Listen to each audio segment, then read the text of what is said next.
I want to change your vocabulary. I want to walk you away from a thing called luck.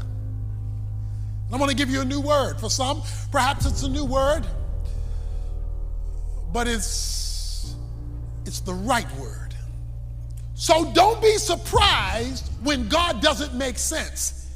He's not supposed to. Because his ways are not our ways, and his thoughts are not our thoughts, and they're not even close. As high as the heavens are above the earth, Isaiah 55 says, so is the gap between God's thinking and our thinking, God's ways and our ways, and you cannot he is the unfigure-outable God. The only things you can figure out is what he decides to tell you. And Deuteronomy 29:29 says he doesn't tell you everything.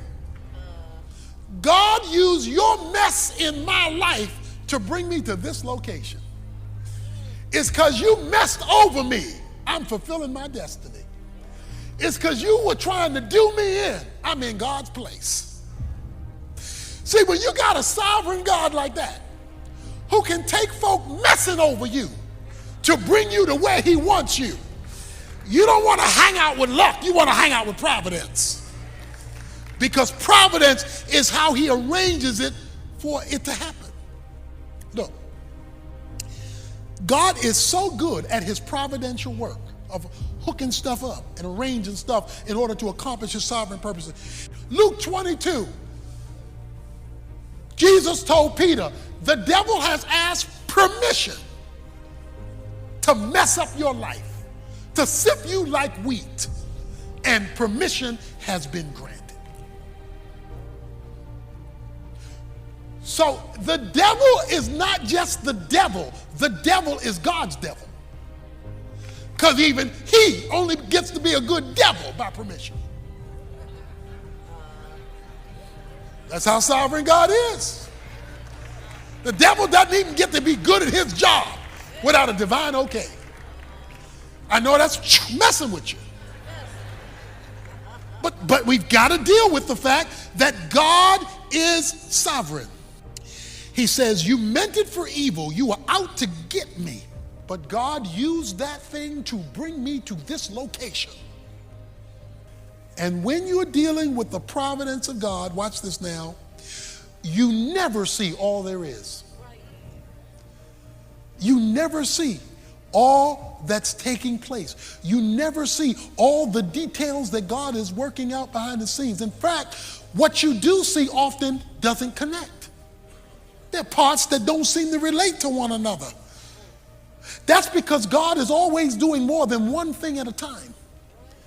He's dealing with 50 million things at the same time. That's what makes him such a unique being. He can take billions of people at the same time and connect everything in order to accomplish our purpose and his destiny in our lives. And he's doing it all at the same time. But because we can't see it, sometimes it doesn't look like he's doing a thing. Sometimes it looks like he's asleep. Sometimes it looks like the phone is busy. Sometimes it looks like he's on vacation. That's because all you see is what you see. And if all you see is what you see, you do not see all there is to be seen. In order to accomplish his purposes, don't think that the King of Kings and Lord of Lords and the sovereign of the universe can't run over a situation that gets in his way. And as long as you have a sovereign God who controls providential activity, that means the people, the problems, and the circumstances in your life don't have the last word. Because God can run over anything that gets in his way. His position demands it. Because we don't arrive at our destiny overnight. Very few people arrive there. It depends on what God's purposes are and whether we're cooperating or contradicting those purposes. Whether we're walking with him or walking against him, which can affect the delay or the development of our destiny. Our goal through this series is for everybody to end your life having reached your destiny.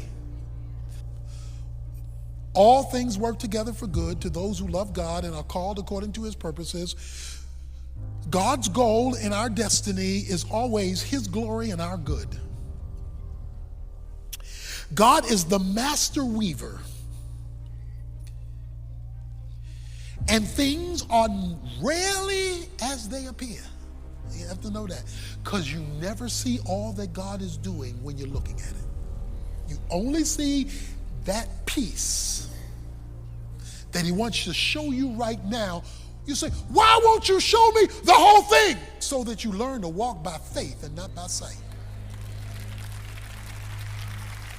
So that you and I learn to walk by faith and not by sight. We had a cruise to Alaska. It was a cruise, the Urban Alternative, our national ministry, we had a cruise for our donors, and we went to Alaska. A number of years ago, we went to Alaska, and on our way back, the captain said, we're going to hit a storm. The captain said, we're going to hit a storm, and it might be a rough storm. And boy, was it a rough storm. Because we were in a storm, and it was dark outside. Sister Evans picked up the telephone and said, I want to speak to the captain. I sat on the side of the bed and went, oh, Lord. She said, I want to speak to the captain. The lady said, the captain cannot come right now. We're trying to weather this storm. He cannot come right now. I'm so sorry because, this is turbulent, so we cannot come right now. She said, well, I just want to know. He told us, he knew we were going to go into the storm.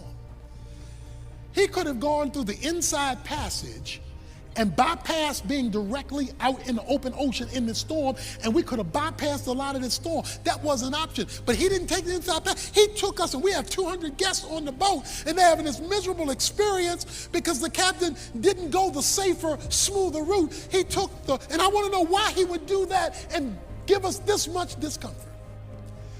The lady said, well, I'll relay the message to the captain, but he can't come to the phone right now. This is a serious situation we're in. So the phone was hung up. I took a deep breath. A few minutes later, the phone rang. And it was the assistant to the captain. And the assistant to the captain told Sister Evans, Sister Captain said, this is rough, and I know it's bad, but you need to understand one thing. This ship was built with this storm in mind. When we were in dry dock and we were putting this baby together, we knew we would hit a day like this. We knew we would hit a day when there would be, all the world would collapse and there would be a storm like this, and all of that was taken into consideration before we ever launched. So even though it's uncomfortable and even though it's difficult, I just want you to know that you're going to reach your destination safely. Even though it's difficult sailing right now, because of what was built here and because of who's in charge here, we're going to get you from where we took you back to where you came from, and you're going to get there safely. You may be on rough seas right now. You may be in turbulence right now. It may be dark right now. But your trial is on a ship that was built with this trial in mind, because you got a captain who knows how to weather the storm. You've got a captain who knows how to guide the ship. And you've got a captain who knows how to deliver you to your destination safely. Because even though the storm may mean it for bad, God means it for good to all who love him and who are called to his purpose. So leave luck alone. Get you some providence so you can have confidence in the circumstances of life.